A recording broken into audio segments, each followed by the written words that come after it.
TBC Tamil News. TBCயின் தலைப்புச் செய்திகள். ஜனாதிபதி தேர்தலில் போட்டியிடும் வேட்பாளர்கள் மற்றும் அவர்களுக்கான சின்னங்களை உள்ளடக்கிய அதிவிசேட வர்த்தமானி அறிவித்தல் வெளியிடப்பட்டுள்ளது. ஜனாதிபதி தேர்தலில் போட்டியிடும் வேட்பாளர்கள் தங்களது தேர்தல் விஞ்ஞாபனங்களை கட்டணமின்றி வாக்காளர்களுக்கு தபாலில் அனுப்ப முடியும் என பிரதி தபால் மா அதிபர் தெரிவித்துள்ளார். ஜனாதிபதி தேர்தல் பரபரப்புகளில் தமிழ் மக்களின் பிரதான விடயமான மனித உரிமை பேரவை அமர்வுகளை புறந்தள்ளிவிட வேண்டாம் என டெலோ கோரிக்கை விடுத்துள்ளது. இலங்கையின் ஜனாதிபதியாவதற்கு தேசிய மக்கள் சக்தியின் தலைவர் அனுரகுமார திசாநாயக்க பொருத்தமானவர் என்று தாம் கருதவில்லை என சி.வி. விக்னேஸ்வரன் தெரிவித்துள்ளார். சமஷ்டி அரசியல் யாப்பினை கொண்டு வருவதாக ஐக்கிய மக்கள் சக்தியின் விஞ்ஞாபனத்தில் வெளியிட்டால் தேர்தலை புறக்கணிப்பது என்ற தமது நிலைப்பாட்டினை பரிசீலனை செய்ய தயார் என தமிழ் தேசிய மக்கள் முன்னணி தெரிவிப்பு. ஸ்ரீலங்கா முஸ்லிம் காங்கிரஸ் கட்சி எம்பியாக அண்மையில் பெயரிடப்பட்ட அலி சாஹிர் மௌலானாவின் கட்சி உறுப்புரிமையை நீக்குவதை தடுக்க தடை உத்தரவு. நாட்டில் குழப்பம் ஒன்றை ஏற்படுத்தி தொடர்ந்தும் ஜனாதிபதியாகவே இருப்பதற்கான சூழ்ச்சிகளை ஜனாதிபதி மேற்கொண்டு வருவதாக தேசிய சுதந்திர முன்னணியின் தலைவர் விமல் வீரவங்ச குற்றச்சாட்டு. வடக்கிலும் கிழக்கிலும் குரல் கொடுப்பது போல சர்வதேச நாடுகளிலும் எங்களுக்காக குரல் கொடுக்க வேண்டும் என காணாமல் ஆக்கப்பட்டவர்களின் சங்க தலைவி அமலநாயகி தெரிவிப்பு. வணக்கம். டிபிசியின் காலை தமிழ் செய்திகள். இனி விரிவான செய்திகளை பார்ப்போம். ஜனாதிபதி தேர்தலில் போட்டியிடும் வேட்பாளர்களின் பெயர்கள், குறித்தொதுக்கப்பட்ட சின்னங்கள் மற்றும் அரசியல் கட்சி, வேறு கட்சியின் பெயர் உள்ளிட்ட விடயங்களுடனான அதிவிசேட வர்த்தமானி வெளியிடப்பட்டுள்ளது. குறித்த அதிவிசேட வர்த்தமானி தேர்தல்கள் ஆணைக்குழுவினால் வெளியிடப்பட்டுள்ளது. அதன்படி இந்த ஆண்டு ஜனாதிபதி தேர்தலில் போட்டியிடும் 39 வேட்பாளர்களின் பெயர்கள் மற்றும் சின்னங்கள் தொடர்பான விடயங்கள் இணைக்கப்பட்டுள்ளன. எதிர்வரும் 21ஆம் திகதி நடைபெறவுள்ள ஜனாதிபதி தேர்தலுக்கான வாக்கெடுப்பிற்கான வாக்கு சீட்டுகளை அச்சிடும் பணிகள் அடுத்து வரும் நாட்களில் முன்னெடுக்கப்பட உள்ளன. அதற்காகவே தற்போது தேர்தலில் போட்டியிடும் வேட்பாளர்கள் மற்றும் அவர்களின் சின்னங்கள் உத்தியோகபூர்வமாக வர்த்தமானி அறிவித்தலில் வெளியிடப்பட்டுள்ளமை குறிப்பிடத்தக்கது.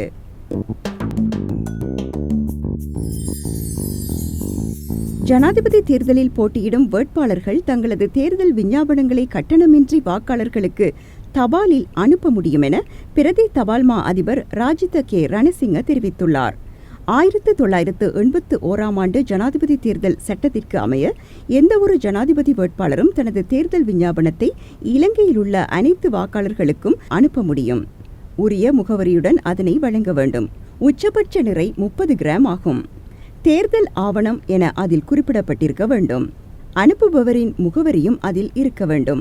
அது தமது தேர்தல் கொள்கையாக இருக்க வேண்டும் என்பதோடு அதன் உள்ளடக்கங்களை தபால் திணைக்களத்தினால் சரிபார்க்க முடியும். அது மட்டுமல்லாமல் தேர்தல் ஆணைக்குழு ஆணையாளர் அல்லது உதவி ஆணையாளரின் அனுமதி பெற்றிருக்க வேண்டும். இந்த விடயங்களை பூர்த்தி செய்திருந்தால் இதனை மேற்கொள்ள முடியும்.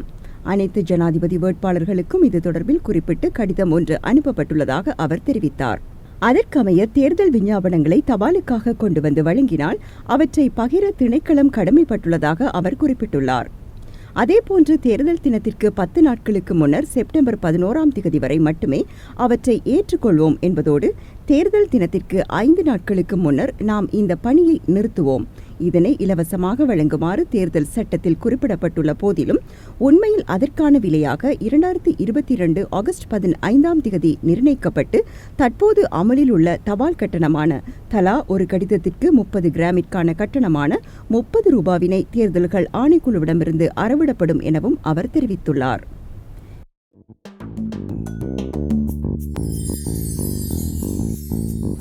எதிர்வரும் ஜனாதிபதி தேர்தல் பரபரப்புகளில் தமிழ் மக்களின் பிரதான விடயமான மனித உரிமை பேரவை அமர்வுகளை புறந்தள்ளிவிட வேண்டாம் என டெலோ எனப்படும் தமிழீழ விடுதலை இயக்கம் கோரிக்கை விடுத்துள்ளது.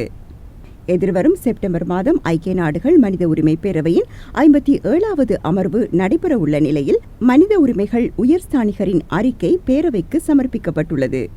இந்த நிலையில் உயர்ஸ்தானிகர் அலுவலகத்திற்கு சமர்ப்பிப்பதற்கான தங்களது அறிக்கையின் மாதிரி வடிவம் அனைத்து கட்சித் தலைவர்களுக்கும் அனுப்பி வைக்கப்பட்டுள்ளதாக டெலோ எனப்படும் தமிழீழ விடுதலை இயக்கத்தின் பேச்சாளர் குருசுவாமி சுரேந்திரன் குறிப்பிட்டுள்ளார். எனவே மனித உரிமைகள் பேரவைக்கு அறிக்கை சமர்ப்பிக்கும் தமது முயற்சியில் கைகோர்க்குமாறு தமிழ் தேசிய பரப்புகளில் உள்ள சகல அரசியல் கட்சிகள் மற்றும் பொது அமைப்புகளிடம் அவர் கோரிக்கை விடுத்துள்ளார்.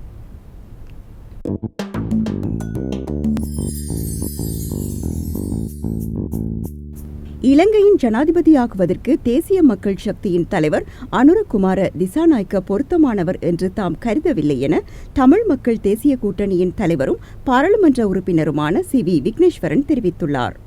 யாழ்ப்பாணத்தில் நடைபெற்ற செய்தியாளர் சந்திப்பில் வைத்து அவர் இதனை குறிப்பிட்டுள்ளார். அவர் ஜனாதிபதியாக தெரிவாகினால் நாட்டை பிரச்சினைகள் இன்றி நடத்தி செல்லவோ பொருளாதார ரீதியான செயற்பாடுகளை முன்னெடுக்கவோ அவரால் முடியாமல் போகும் என்று சி.வி. விக்னேஸ்வரன் சுட்டிக்காட்டினார். அத்துடன் அனுரகுமார திசாநாயக்கவினால் இலங்கையில் இந்து சீன பிரச்சினை ஏற்படுவதற்கு வாய்ப்புகள் இருப்பதாகவும் அவர் எச்சரித்துள்ளார். அத்துடன் தமிழ் மக்கள் தமிழ் பொது வேட்பாளரை ஏகமனதாக ஆதரிக்க வேண்டும் எனவும் அவர் வலியுறுத்தியுள்ளார்.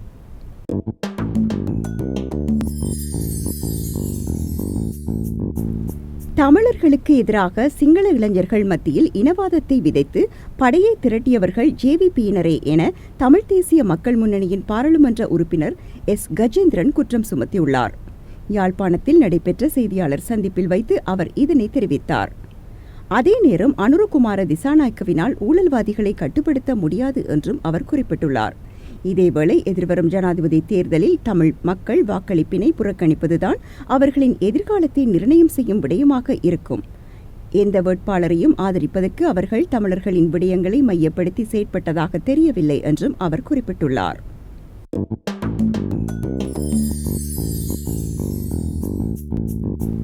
ஒற்றையாட்சி முறையை ஒழித்து சமஷ்டி அரசியல் யாப்பினை கொண்டு வருவதன் மூலமே அனைத்து இனங்களையும் அரவணைத்து இந்த நாட்டை கட்டியெழுப்ப முடியும் என்ற உண்மையை ஐக்கிய மக்கள் சக்தியின் ஜனாதிபதி வேட்பாளர் சஜித் பிரேமதாச தேர்தல் விஞ்ஞாபனத்தில் வெளியிட்டால் ஜனாதிபதி தேர்தலை புறக்கணிப்பது என்ற தமது நிலைப்பாட்டினை பரிசீலனை செய்வது தொடர்பில் தாம் ஆராய முடியும் என தமிழ் தேசிய மக்கள் முன்னணி தெரிவித்துள்ளது.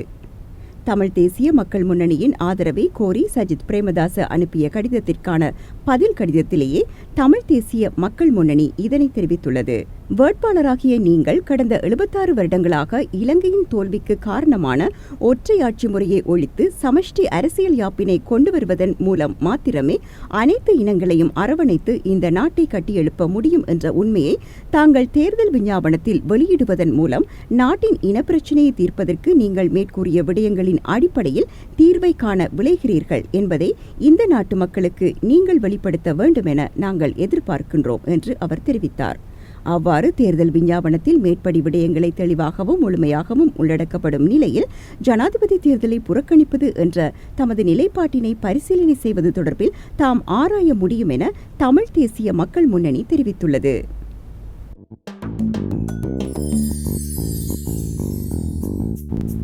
ஸ்ரீலங்கா முஸ்லிம் காங்கிரஸ் கட்சியின் எம்பியாக அண்மையில் பெயரிடப்பட்ட அலி சாகிர் மௌலானாவின் கட்சி உறுப்புரிமையை நீக்குவதை தடுக்கும் வகையில் கொழும்பு மாவட்ட நீதிமன்றம் தடை உத்தரவு பிறப்பித்துள்ளது. ஜனாதிபதி வேட்பாளர் சஜித் பிரேமதாசவிற்கு ஆதரவளிக்க கட்சி தீர்மானம் எடுத்துள்ள நிலையில் அதற்கு எதிராக செயற்பட்டமை தொடர்பில் அவரது கட்சி உறுப்புரிமையை பறிக்க கட்சி நடவடிக்கை எடுத்து வருவதாகவும் அதனை தடுத்து உத்தரவு பிறப்பிக்குமாறு தெரிவித்து அவர் நீதிமன்றத்தில் வழக்கு தாக்கல் செய்துள்ளார். கொழும்பு மாவட்ட நீதவான் சந்துன் விதான முன்னிலையில் குறித்த மனு எடுத்துக் கொள்ளப்பட்ட போது இந்த தடை உத்தரவு பிறப்பிக்கப்பட்டது.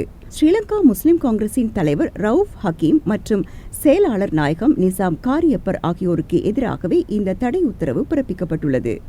இந்த மனு மீண்டும் எதிர்வரும் செப்டம்பர் 11 எடுத்துக் கொள்ளப்படவுள்ள நிலையில் அன்றைய தினம் வரை இந்த தடை உத்தரவு அமுலில் இருக்கும் என அறிவிக்கப்பட்டுள்ளது.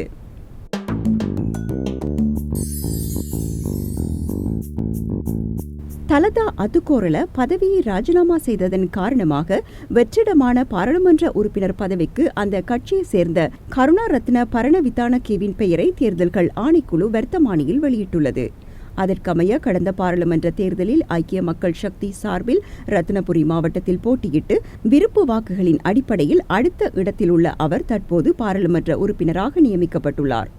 ஐக்கிய மக்கள் சக்தி ரத்னபுரி மாவட்ட பாராளுமன்ற உறுப்பினரான தலதா அத்துக்கோரல தனது பதவியை ராஜினாமா செய்வதாக அண்மையில் பாராளுமன்றத்தில் அறிவித்திருந்தார் என்பது குறிப்பிடத்தக்கது.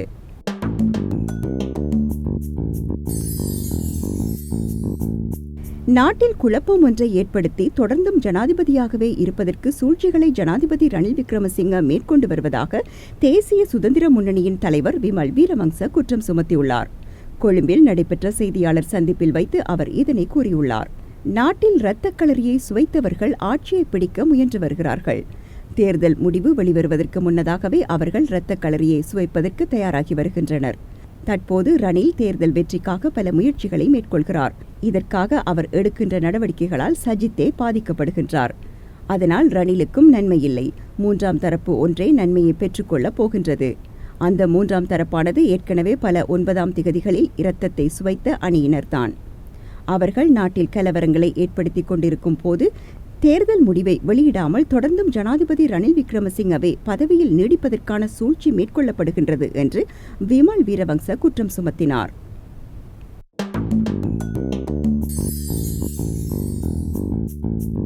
வடக்கிலும் கிழக்கிலும் குரல் கொடுப்பது போல சர்வதேச நாடுகளிலும் எங்களுக்காக குரல் கொடுக்க வேண்டும் எனவும் கோருகிறோம் என மட்டக்களப்பு மாவட்ட வலிந்து காணாமலாக்கப்பட்ட சங்கத்தின் தலைவி ஆனா அமலநாயகி தெரிவித்துள்ளார். மட்டக்களப்பு மாவட்ட வலிந்து காணாமல் ஆக்கப்பட்ட சங்கத்தின் ஊடக சந்திப்பு மட்டு ஊடக அமையத்தில் நடைபெற்றது. குறித்த சங்கத்தின் தலைவி அமலராஜ் அமலநாயகி கலந்து கொண்டு ஊடகங்களுக்கு கருத்து தெரிவிக்கையில், எதிர்வரும் 30ஆம் திகதி சர்வதேச காணாமல் ஆக்கப்பட்டோர் தினம். அதனை முன்னிட்டு திருகோணமலையில் சிவன் ஆலயத்தில் முன்பாக இருந்து பேரணி ஒன்றை ஆரம்பிக்க உள்ளோம். அதேவேளை வடமாகாணத்திலும் ஒரு பேரணியை மேற்கொள்ள உள்ளோம். சர்வதேச நீதி பொறிமுறையை நாடியே நாங்கள் நீதி கேட்கும் பேரணி ஒன்றினை நடத்த உள்ளோம். இந்த நிகழ்வில் அனைத்து தரப்பினருக்கும் அழைப்பு விடுக்கின்றோம். இதற்கான நீதி வேண்டி நாம் தொடர்ச்சியாக போராடி வருகின்றோம். பொறுப்பு கூறும் தன்மை இலங்கை அரசாங்கத்திற்கு இல்லை என்பதால் சர்வதேசத்தை நாடி நிற்கின்றோம். முறையிட்ட எம்மைத்தான் தேடி தேடி விசாரணைகள் செய்கிறார்கள். அதனால்தான் நாம் ஐக்கிய நாடுகள் சபையை நாடி நிற்கின்றோம். ஜெனீவா கூட்டத்தொடர் எதிர்வரும் மாதம் இடம்பெறவுள்ளது. அதிலாவது எமது வலிகளுக்கு குரல் கொடுக்க வேண்டும். மரணம் என்பது எல்லோருக்கும் வரும். அது கண்முன்னே நடந்தால் பரவாயில்லை. ஆனால் எமது உறவுகளுக்கு என்ன நடந்தது என வெளிக்கொண்டு வர வேண்டும். வடக்கிலும் கிழக்கிலும் குரல் கொடுப்பது போல சர்வதேச நாடுகளிலும் எங்களுக்காக குரல் கொடுக்க வேண்டும் எனவும் கோருகிறோம் என்று அவர் தெரிவித்தார். இத்துடன் டிபிசியின் இன்றைய நாளுக்கான காலை தமிழ் செய்திகள் நிறைவடைகின்றன. எமது மாலை தமிழ் செய்திகளில் சந்திப்போம். வணக்கம்.